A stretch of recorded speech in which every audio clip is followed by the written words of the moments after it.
بسم الله الرحمن الرحيم.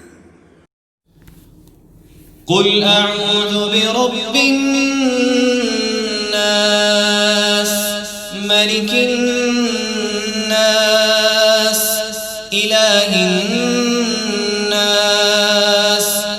قل أعوذ برب الناس ملك الناس إله الناس من شر الوسواس الخناس الذي يوسوس في صدور الناس من الجنة والناس.